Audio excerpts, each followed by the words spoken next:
नमस्कार, स्वागत है फिर से आप सबों का डिजिटल ड्रीम इफेक्ट्स में एक बार फिर से। और आज हम लेके आए हैं संडे टूल टिप्स में डायनेमिक सिमुलेशन के बारे में। डायनेमिक सिमुलेशन आज हम सीखेंगे आज का संडे टूल टिप्स में। डायनेमिक्स मतलब अभी जस्ट मैं एक बेसिक इंट्रोडक्शन दे रहा हूँ डायनेमिक्स का, जो नॉर्मली आप छोटा छोटा प्रोजेक्ट के लिए आप इसको यूज़ कर सकते हो। जैसे वॉल आपको दिखाना है कि वॉल को कोई बंदा गिरा रहा है या कुछ भी ऐसे कुछ रिजिड बॉडी का एक जो बेसिक कॉन्सेप्ट है मैं आपको आज बताने की कोशिश कर रहा हूँ। डायनेमिक जो रिजिड बॉडी का जो फंक्शन होता है विच इज़ कॉल्ड, इसको आप कह सकते हो, इसको हम लोग एज ए टेक्निकल एनिमेशन के नाम से जानते हैं, जिसमें हमें की फ्रेम करना नहीं पड़ता है, की फ्रेम ऑटोमेटिक डायनेमिकली हो जाता है। तो आज का ये पार्ट में हम वही दिखाने जा रहे हैं। तो चलो सबसे पहले अगर मैं पूरे सीन को मैं क्लीन करता हूँ और एक आप नया ले लो क्यूब, एक नया क्यूब लिया मैं, और क्यूब के एक जस्ट ब्रिक्स बॉल मान लो कि ब्रेक करना है, ब्रिक्स बॉल को ही करना है। मैं इसी के ऊपर मैं बताता हूँ ताकि आपको कॉन्सेप्ट समझ में आए पहले। तो सबसे पहले आपको मैं ये दिखाना चाहता हूँ, शिफ्ट ए प्रेस करके एक और यहाँ पे लूँगा एक प्लेन जो नीचे जस्ट एक एज ए ग्राउंड आपका बन के रहेगा। ओके, तो एक एज ए ग्राउंड ये रहेंगे और इसका मैं थोड़ा सा शॉर्टकट की ऑन रखता हूँ ताकि आप इजीली देख पाओगे। देखो आपके पास दो एलिमेंट्स है, जी प्रेस करके मैं ऊपर देखता हूँ मैं दोनों का कॉम्बिनेशन क्या होता है। देखो रियल टाइम में क्या होता है कि अगर आप प्ले बटन प्रेस करते हो तो बिना की फ्रेम का ये एनिमेट नहीं होता है। अगर मैं चाहता हूँ कि ये धीरे धीरे ड्रॉप डाउन हो, नीचे की तरफ गिरे, तो जब तक हम इसमें की फ्रेम नहीं डालते हैं तब तक वो एनिमेट नहीं होता है। क्योंकि हम ये बताने की कोशिश कर रहा हूँ मैं अभी फ़िलहाल, ये डायनेमिक ऑटोमेटिक आपका टेक्निकली ये एनिमेट हो जाता है जैसे आप पोर्शन में रखते हो। तो इसमें एक चीज़ होती है आपका सिमुलेशन के लिए, आप यहाँ पे चले जाओ, लाइक यहाँ पे आपको मिलेगा इस टैब पे जहाँ पे आपको फिजिक्स टैब्स मिलते हैं। इस टैब्स में बहुत सारे कमांड्स हैं अलग अलग, जैसे कि अर्लियर मैंने कुछ कमांड्स बताया भी है इसके ऊपर, जैसे क्लॉथ, डायनेमिक पेंट, फ्लूइड। आज हम देखते हैं rigid body. Okay, rigid body जैसे दो चीज़ होता है, जैसे मैं मेन ऑब्जेक्ट को सेलेक्ट किया देन इसको रिजिड बॉडी बनाया, तो ये क्या हुआ आपका एक्टिव बता रहा है और इसका एक डिफ़ॉल्ट सेटिंग में रखते हैं।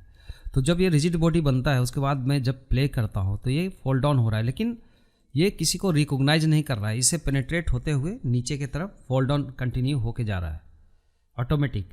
तो कोई की फ्रेम यहाँ पे ऐड नहीं है, बस आपका सिर्फ एक एनिमेशन हो रहा है। तो हम क्या कर सकते हैं इसके लिए कि ये इससे कोलाइड करे, मतलब एक दो एलिमेंट्स होता है इसमें। आप देखेंगे कि जैसे मैंने रिजिड बॉडी लगाया इसमें तो एक एक्टिव और एक पैसिव है। तो अगर मैं पैसिव रखता हूँ तो स्टैटिक्स होगा।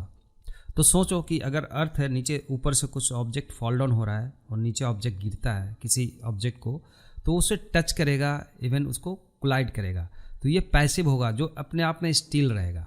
ओके, तो अगर मैं इस ऑब्जेक्ट को सिलेक्ट करता हूँ और इसको रिजिड बॉडी बना के मैं इसे करता हूँ पैसिव, तो व्हाट हैपन, अगर आप इसको प्ले करके देखो तो आप देखोगे इसके ऊपर आया और ड्रॉप हो गया।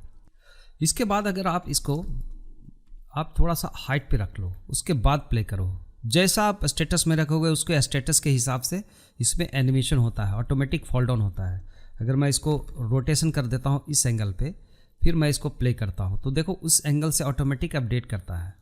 तो देखो कितना इंटरेस्टिंग आप एनिमेशन कर सकते हो। इस टाइप का कुछ डायनेमिक सिमुलेशन के लिए यूज़ होता है, जैसे वॉल को ब्रेक करना या कुछ अलग अलग बहुत सारे वैरायटी आप सोच सकते हो कि ऐसे एलिमेंट को हम यूज़ कर सकते हैं। या मैं चाहता हूँ कि एक और हमारे पास एक एक्टिव बॉडी हो, जैसे शिफ्ट ए प्रेस किया, एक और नया एलिमेंट्स ले लिया, मान लो कि हमने एक टोरस लिया और इसको थोड़ा सा बड़ा करके जी प्रेस करके मैं रखता हूँ कि टोरस को टच करेगा, ये जब गिरेगा तो टोरस को टच करेगा।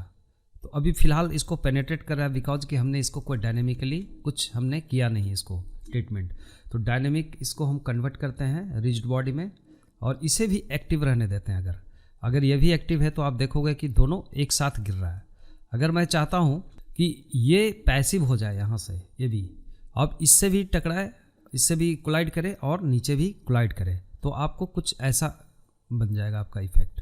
आप देख सकते हैं इसका एनिमेशन बहुत ही स्मूथ आपको मिलेगा और बहुत इजी प्रोसेस है इसको करना और यूज़ करना। ऐसे हम जैसे हम एक्टिव बनाते हैं इसको यहाँ से तो आपका ये एक्टिव हो जाता है। ओके, जैसे ये एक्टिव हुआ और गिरा, नीचे आके गिर गया। तो ऐसा मैं और भी इसके ऊपर वीडियो लाऊंगा कि फ्रैक्चर वगैरह कैसे कर सकते हैं, आगे मैं ज़रूर लाऊंगा नेक्स्ट पार्ट में, या कभी भी आगे अगर आपका डिज़ायर होगा तो मैं ज़रूर करूँगा। वैसे भी ये डायनेमिक्स के लिए कुछ लोगों का बहुत दिनों से आ रहा था, तो मैं चलो अभी एक फंडामेंटल आज ट्यूटोरियल्स में दे ही रहा हूँ। तो चलिए इसका हम लोग कैसे यूज करेंगे अगर हमें मल्टीपल ऑब्जेक्ट को कुछ ऐसे प्रोजेक्ट बनाने का कुछ ज़रूरत पड़ता है, या कोई कैरेक्टर है जो बॉल पे एक किक मारा और बॉल को गिरा दिया। तो अभी मैं कैरेक्टर का एनिमेशन भी नहीं करके दिखा रहा हूँ, लेकिन आप इसको कम्युनिकेट कर सकते हो जैसे। तो चलो इसके लिए हम लोग क्या करते हैं, एक तो ऑलरेडी हमारा नीचे का इस ऑब्जेक्ट को रखते हैं, बाकी को डिलीट कर दिया मैं। सिर्फ यहाँ पे एक वॉल बनाने का ज़रूरत है, इसको एस प्रेस करके बड़ा कर दो थोड़ा सा एरिया। देन हम एक शिफ्ट ए प्रेस करके एक लेंगे क्यूब, और इस क्यूब को एक छोटा एक टाइल्स बना लो, एक सिंगल टाइल्स बना लो, है ना।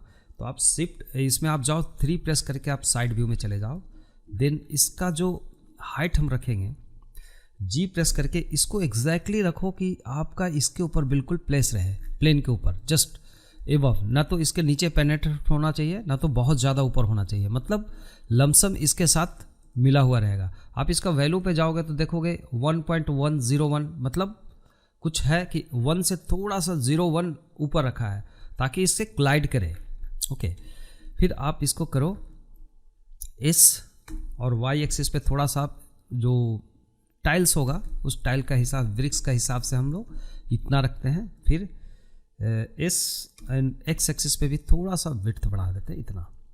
तो एक टाइल हम बना लेते हैं। अभी इसी टाइल को क्या करना है, आपको थोड़ा सा एक और मॉडिफाइड यूज़ कर सकते हो, आप इसको कॉपी पेस्ट करके भी कर सकते हो। अदरवाइज़ मैं चाहूँगा कि एक्यूरेट करें, तो यहाँ पे एक एरे मॉडिफायर लगा देता हूँ मैं, और इस एरे मॉडिफायर से हम रखते हैं कि ये वाई एक्सिस पे अगर मैं 1 इसको 0 करता हूँ और इसको मैं 1 करता हूँ।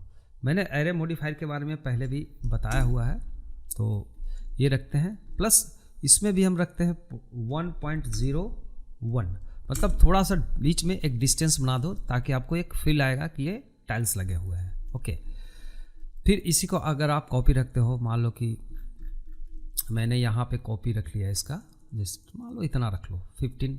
ओके, 15 के बाद अगर आप इसे चाहते हो कि ड्रैग करके हम ये बीच में रखें इतना पे, कोई दिक्कत नहीं है।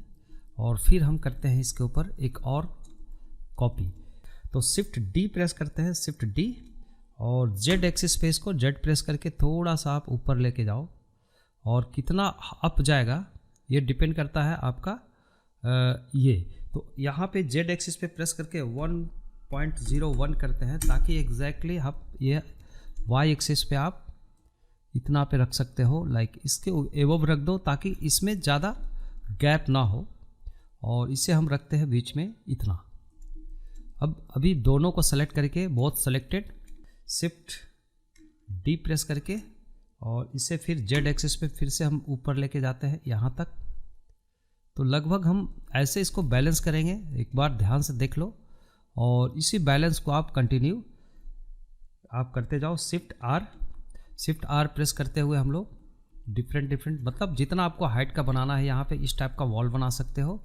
अगर आपको इसमें कुछ और रैंडम करना है तो आप कर सकते हैं। तो देखो अब ये हमारा जब हो जाता है, अभी इन सब को क्या सेलेक्ट करके करना है, ऑल सेलेक्टेड, और इसको छोड़ दो। इन सब को अगर आप करते हो एक बार में, इसे आप मेश में कन्वर्ट कर दो, और इन सब को हम लोग ब्रेक कर देते हैं। ओके, तो ब्रेक करने के लिए आप यहाँ पे सबसे पहले आप यहाँ पे जो भी सेलेक्टेड है इन सब को हम लोग अप्लाई कर दें। अप्लाई मतलब सभी को अगर आप अप्लाई कर दो, अप्लाई, या आप इसको एक बार ऑल सेलेक्टेड इसको छोड़ के बॉटम वाले को आप यहाँ पे जाके इसे कर दो कन्वर्ट टू मेश। तो जैसे आप मेश में कन्वर्ट करेंगे तो इसका सारा निकल गया, इसका जितना भी एक बार में इसका जो मॉडिफायर यूज़ किया हुआ था। अब इसके बाद हम लोग इन सब को सेलेक्ट करते हैं, ऑल सेलेक्टेड, और इसे आप जोड़ सकते हो, कंट्रोल जे प्रेस कर दो, इन सब को एक साथ कनेक्ट कर दिया, और फिर टैब प्रेस कर लेंगे। टैब प्रेस करने के बाद हम देखते हैं कि यहाँ पे हमारा सारा जो सेलेक्टेड है इन सब को हम लोग सेपरेट कर दें। तो फिर से राइट क्लिक करके आप इसको सेपरेट पे जाओ, सेपरेट लूज पार्ट। तो सेपरेट लूज पार्ट मतलब सब इंडिविजुअल सेपरेट हो गए। ऑल टाइप प्रेस करके देखते हैं तो आप अब इस सब का प्योर पॉइंट एक पे जा रहा है, ये भी नहीं होना चाहिए। तो प्योर पॉइंट सबका इंडिविजुअल होना चाहिए। तो फिर से हम ऑल सेलेक्ट करेंगे वॉल ऑब्जेक्ट को जो हमारा ब्रिक्स है। देन यहाँ पे हम इसे करेंगे सेट ओरिजिन टू ज्योमेट्री। तो सभी का ज्योमेट्री ओरिजिन पे हो जाता है लगभग ऐसा। ओके, अब यहाँ पे आप जाओ, किसी एक को सेलेक्ट कर लो, एनीवन जो आप रिकॉग्नाइज कर सकते हो। किसी एक को सेलेक्ट करके आपको लगा देना है इसमें एक मॉडिफायर, वो होगा आपका रिजिड बॉडी। ओके, तो एक बार में हम रिजिड बॉडी लगा दिया और जो भी इसका डिफ़ॉल्ट सेटिंग पे ही रहने देते हैं। बाद में हम इसका बाउंस और इसका जो प्रॉपर्टीज़ है जो हम लोग सेट कर सकते हैं, लेकिन अभी फ़िलहाल मैं एक नॉर्मल रखता हूँ। तो एक हमारा ऑलरेडी है और इन सब के ऊपर अगर एक साथ सेलेक्ट करके करेंगे तो ये एक बार लास्ट जो सेलेक्टेड रहता है उसके साथ ही लगता है। तो आपको क्या करना है कि ऑल सेलेक्टेड इसको हटा दो और जो लास्ट सेलेक्टेड होगा आपको ऐसे ऑरेंज दिखेगा, बाकी सब डार्क ऑरेंज दिखेगा। मतलब समझो कि ये लास्ट जो सेलेक्टेड है इसका इफेक्ट कन्वर्ट करके मैं रिजिड बॉडी को ट्रांसफ़र कर देता हूँ कॉपी फ्रॉम एक्टिव। अब जैसे कॉपी फ्रॉम एक्टिव करोगे तो आपको देखोगे हर एक के ऊपर आपका रिजिड बॉडी लग गया है। और रिजिड बॉडी लगने का मतलब ये हुआ कि आप इसको प्ले करो, अगर प्ले बटन को, तो आप देखेंगे कि एक जगह पे वॉल आकर के स्टैक हो रहा है, मतलब ये एक्टिव हो गया। ओके, बैठ जाता हूँ। तो जितना भी गैप होता है उसके हिसाब से ये बैठने की कोशिश करता है एक साथ और एक दूसरे से बिल्कुल कोलाइड हो जाते हैं। तो अभी हमारा ये सब का एक हो चुका है रिजिड बॉडी। अब इसे ऑलरेडी हमने एक्टिव पैसिव रिजिड बॉडी पहले बना चुका था। ओके, अब इसको अब मान लो कि कोई कैरेक्टर अगर आप बनाते हो, एनिमेट करते हो इस टाइप से, एस प्रेस करके थोड़ा बड़ा कर दो और मान लो कि दिखाना है कि कोई कैरेक्टर फाइट करते हुए गया और वॉल के टकराया या कोई एलिमेंट्स जाके इस पर टकराया और इसको ब्रेक कर दिया, तोड़ दिया, नीचे गिर गया, फॉल डाउन हुआ। तो इसका एनिमेशन एक को करने में कितना डिफिकल्ट होगा। इसका ये इजी प्रोसेस होता है डायनेमिक्स का सॉल्यूशन, जिसके हिसाब से हम लोग एक रियलिज्म दिखा सकते हैं। थोड़ा और इसको रैंडम कर सकते हो, आपकी मर्जी होती है, बट मेरा कंसर्न है कि थोड़ा सा आपको बताने का। यहाँ पे मैं एक कोई भी ऑब्जेक्ट को मैं इसमें टकराता हूँ यूजुअली। अगर मान लो तुम्हारे पास कोई एक शिफ्ट ए प्रेस करो, कुछ भी एक ऑब्जेक्ट ले लो। मान लो कि अभी मैं एक लेता हूँ टोरस लेता हूँ, एक टोरस एलिमेंट्स लिया और इस प्रेस करके इसको थोड़ा सा बड़ा कर दिया। ठीक है, अब हमें दिखाना है कि ये टोरस यहाँ तक घूमते हुए अगर ये जाता है, यहाँ पे टकराता है, मान लो कि ऐसे चल के जाता है कोई डिस्क और इसको ब्रेक कर देता है, तो डिस्क कहाँ से उठ के आता है। मान लो कि इधर से हम दिखा रहे हैं इतना पे, ये चलो एक एनिमेशन का पार्ट हो गया। तो एक एनिमेशन करो कि 10 फ्रेम पे जाके इसको मैं एनिमेट कर देता हूँ। अब यहाँ पे आपको क्या करना है, इसके ऊपर भी आपको एक फिजिक्स लगाना है। रिजिड बॉडी ये एक्टिव ही रहेगा, लेकिन क्या होता है कि एक प्रॉब्लम क्या होता है कि जैसे ही एक्टिव के वजह से क्या होगा कि वो अपने जगह पे गिर जाएगा। ओके, इसमें अगर हम वेट वगैरह बढ़ा देते हैं, मान लो इसको 5 kg कर दो, तो इसका जो मास वेट होगा तो ये बस सेम प्रॉपर्टी आ रहा है, लेकिन जब ये कोलाइड करेगा तब इसका वेट का पता चलेगा। अभी मैं इसको एनिमेशन करता हूँ कि ये 10 फ्रेम के बाद या 20 फ्रेम के बाद आप चाहते हो कि 20 फ्रेम के बाद इसमें एनिमेशन हो, तो आई प्रेस करके इसको आपको की फ्रेम ऐड करना पड़ेगा। तो आपको क्या करना है, इसका प्रॉपर्टी में जाओ, यहाँ पे एक एनिमेटेड होता है। मतलब ये क्या हुआ इसका बारे में मैं बता रहा हूँ। अगर मैं इसको अपने मैनुअली एनिमेट करूँ यहाँ से यहाँ तक, ओके, तो जितना देर एनिमेशन होगा वहाँ तक एनिमेट रहेगा। उसके बाद ये यहाँ से एनिमेशन छूटेगा तो ये नीचे गिरेगा। अब देखो बिना एनिमेशन का प्रॉब्लम क्या होता है। जैसे मैंने यहाँ पे की फ्रेम ऐड किया, आई प्रेस किया एंड लोकेशन रोटेशन मैंने इसको मालूम दे दिया और ये 30 फ्रेम पे जाके अभी यहीं पे गिर गया। क्यों? क्योंकि इसका एनिमेटेड ऑफ है, क्योंकि यह रिजिड बॉडी पे है। अभी एक्टिव है तो एक्टिव है। अगर मैं इसको रखता हूँ, पहला फ्रेम पे चला जाता हूँ, यहाँ पे जहाँ पे हमने की फ्रेम लगाया, यहाँ से इसको एनिमेटेड ऑन कर दो। ओके, इसको एनिमेटेड ऑन कर देता हूँ। अब ये देखोगे कि ये एनिमेटेड जब तक ऑन है वो ऑन रहेगा और 30 फ्रेम के बाद मैं इसको पहले एनिमेशन कर ही देता हूँ। ठीक है, तो आप चलो अभी एनिमेटेड को ऑफ करके रखो, मैं इसको थोड़ा सा अच्छे से समझाता हूँ। और इसका एनिमेशन करो कि ये जब 20 से 30 फ्रेम तक जाता है तो स्टैक करेगा इसके ऊपर, है ना। थोड़ा सा 1 मिनट यहाँ तक रखो। ओके, इसको थोड़े देर के लिए आप एक काम करो, हमने सिमुलेशन कर दिया ना यहाँ पे, तो एनिमेटेड ऑन कर दो इसको, है ना। यहाँ से एनिमेशन ऑन करेंगे और फिर जाएंगे 30 फ्रेम पे, और 30 फ्रेम पे जाके इसको यहाँ पे बिल्कुल ऐसा करो कि इसमें टच करता हो, मतलब थोड़ा सा यहाँ तक टच कर गया हो, यहाँ तक जस्ट एकदम एबव, इसके एबव। और फिर से आई प्रेस करके लोकेशन रोटेशन दो, और यहाँ पे मैं चाहता हूँ ये थोड़ा सा रोटेशन होते हुए, है ना, थोड़ा सा रोटेशन होते हुए आर पे ऐसे स्टैक करें यहाँ पे जाके। तो फिर से आई प्रेस कर दो, लोकेशन रोटेशन, तो ये क्या करेगा, आपको ऐसे जाके इस पर स्टैक करेगा। कुछ भी एनिमेशन आप कर सकते हो, दिस इज़ योर चॉइस। लेकिन यहाँ पे मुझे ऐसा लग रहा है कि यहाँ पे जाने के बाद ये थोड़ा सा यहाँ पे रहना चाहिए, तो फिर से हम इसको अपडेट कर देते हैं आई प्रेस करके। तो ये यहाँ से गया और यहाँ पे ऐसे स्टैक करेगा। तो अब देखो पहला फ्रेम पे ये क्या होगा, पहला फ्रेम से अभी एनिमेटेड ऑन है, तो आप यहाँ से की फ्रेम ऑन कर दो इसका, और जहाँ पे ये स्टैक करेगा जाके यहाँ पे जाके इसका एनिमेशन ऑफ हो जाएगा और फिर की फ्रेम कर देंगे। ओके, तो अब वहाँ पे जाके ये डायनेमिक एक्टिवेट होगा, वहाँ पे डायनेमिकली यूज होगा। तो यहाँ से प्ले करो और ये इसको तोड़ के गिरा दिया। लेकिन इसका वेट कितना है, क्या है, अब उस पर डिपेंड करता है। प्लस स्पीड ज़्यादा लग रहा है, तो आप इसको स्पीड को कंट्रोल कर सकते हो, लाइक आप यहाँ तक 30-40 फ्रेम तक लाओ। थोड़ा सा हम स्पीड को बढ़ाते कम करते हैं, और यहाँ पे गया, और ये अब यहाँ तक क्या हुआ, अब ये इस फ्रेम पे जाके 35 फ्रेम पे जाके इसका एनिमेटेड ऑन होना है यहाँ तक। ओके, और यहाँ तक आपका एनिमेटेड रहेगा, यहाँ तक, और यहाँ से स्टैक करेगा। तो लेट्स सी। ओके, अभी क्या हुआ, जैसे यहाँ पे जाएगा, और एक काम करो, यहाँ भी एनिमेटेड ऑन रहेगा इसका, और यहाँ पे जैसे जाएगा यहाँ पे इसका एनिमेशन ऑफ हो जाएगा, लाइक। अब फिर की फ्रेम करना मत भूलना, तभी वो जाके आपका काम करेगा। फिर गया, तो अभी इसका जो वेट थोड़ा सा स्लो वेट मिल रहा है इसके ऊपर। तो अगर मैं इसका वेट अगर मैं बढ़ाता हूँ कि इसका वेट अगर आप कर दो 10 kg, और जितने भी एलिमेंट्स है उसका भी आप इस तरीके से सेट कर सकते हो, तो आप देखोगे इस टाइप से आपका वॉल को तोड़ेगा।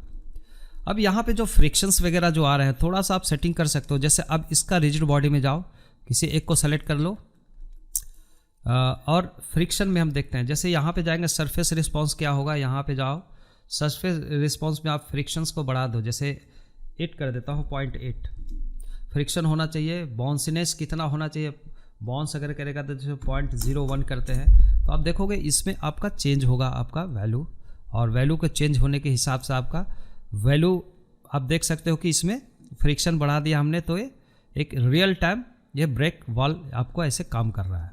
ओके, तो इस टाइप से हम लोग एक ऐसे ब्रेक वॉल हम लोग बनाते हैं। और एक छोटा सा एक मेरा एक अप्रोच था आपको बताने का आज का पार्ट में। अगर आप फ्रिक्शन और बढ़ा दो, तो वैसे हम लोग एक एक को आप, जैसे अगर मैंने पहला वाला को अगर फ्रिक्शन बढ़ाता हूँ, अगेन इसका फ्रिक्शन मैं रखता हूँ मान लो कि 0.8, इसका आप बढ़ा दो, और सभी का फिर से हम लोग क्या करेंगे, ऑल सेलेक्टेड, इसका सेलेक्ट जो लास्ट है एक्टिव वाले को सेलेक्ट करके ऑल सेलेक्ट करेंगे, बाकी इसको डिसेलेक्ट कर लो आप, इसको जो प्लेन है नीचे का, और फिर से आप इसको अप्लाई कर दो ताकि सब में अपडेट हो जाएगा आपका rigid body. Then apply from active, तो सभी के ऊपर सेम वैल्यू आपका अप्लाई हो जाता है ऑलमोस्ट। आप देखो किसी को सेलेक्ट करोगे तो सब पे 0.8 वैल्यू मिल रहा है। So now it looking like, आप एक बार देखो। ओके, ऐसा हम एक एनिमेशन बना सकते हैं। और चलो इसको अगर हम एक मटेरियल कोई भी ऐसे कलर डाल देता हूं मैं, जस्ट एक इस पर्पस से, रेंडर के पर्पस से, तो आप मटेरियल डाल सकते हो। आप मटेरियल मोड पे जाओ, देन आप एक मटेरियल यहाँ पे लगाइए, जैसे कोई भी ब्रिक्स का कोई एक कलर ले लो, मान लो थोड़ा सा डार्क रेड ऐसा रख लेते हैं। तो ये जो हमने लास्ट सेलेक्टेड है, इसका सभी के ऊपर होना चाहिए इफेक्ट। तो ऑल सेलेक्ट कर लो सेम, और यहाँ पे कंट्रोल एल प्रेस करो, लिंक मटेरियल कर दो। तो बाकी सबका मटेरियल एक जैसा आपका इसके ऊपर अप्लाई हो जाता है। और इसकी कलर भी अगर आपको रखना है सिंपल, इसको थोड़ा सा ब्लैक कलर ऐसा रख दो। और नीचे का जो बॉटम होगा इसमें भी हम एक थोड़ा सा ब्लू कलर, ऐसे थोड़ा सा डार्क ब्लू कर देता हूँ मैं, ऐसा कुछ। यहाँ पे आप देखेंगे कि आपका एनिमेशन समथिंग ऐसा हो गया। ओके, तो जो भी आप लाइट और यूज करते हो इसके ऊपर, अगर आपने लाइट यूज़ किया तो लाइट भी यूज कर सकते हो। तो चलिए, आज का यही था हमारा समझाने का कंसर्न। अगर मैं एक कैमरा लगा दूं यहाँ पे, शिफ्ट ए से एक कैमरा लगा दो, कोई भी एक नॉर्मल कैमरा लगा के मैं कैमरे को सेलेक्ट करूँगा।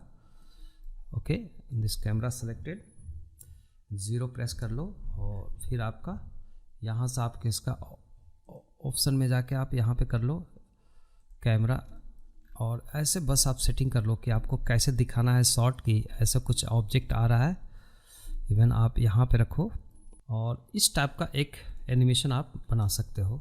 Just do it like this. आपका ये गया, और ऐसा ब्रेक करते हुए आपका ऐसे वॉल गिरेगा। तो आप एक नॉर्मल एक फंडा बना सकते हो, जैसे आप यूज करते हो। 300 फ्रेम अगर मैं लेता हूँ तो थोड़ा सा और एनिमेशन हमारा एक्स्ट्रा बढ़ जाएगा। जितना भी आप फ्रेम ले सकते हो उसमें, उसके अकॉर्डिंगली आपका एनिमेशन होगा। और एक आप सोचो कि ये की फ्रेम करने में कितना प्रॉब्लम्स हो सकती है, लेकिन आप ऐसे एनिमेशन करके यूज कर सकते हो। ओके, तो आज का पार्ट मैं यहीं तक रखूँगा संडे स्पेशल में, और फिर हम मिलते हैं अगले वीडियो में जल्द ही। और मैं आप लोगों से एक रिक्वेस्ट करना चाहता हूं कि जो भी हमारे वीडियो डिजिटल ड्रीम इफेक्ट्स में देख रहे हैं, कृपया आप लोग से रिक्वेस्ट है कि आप माय टून्स फैक्ट्री में भी जाके आप देखिए। मेरा जो फीचर चैनल्स में मैंने लिंक डाला हुआ है, उसमें मैं कार्टून एक सस्पेंस स्टोरी बना रहा हूं, और जस्ट वो भी आने वाला है दूसरा पार्ट। और देखिए और मैसेज कीजिए, कमेंट कीजिए, प्रोत्साहन दीजिए आप मुझे कि मैं और ज़्यादा से ज़्यादा अच्छा काम कर सकूँ आप लोगों को एंटरटेन करने के लिए और स्टडी कराने के लिए। तो मिलते हैं अगले वीडियो में फिर से, तब तक के लिए बाय बाय।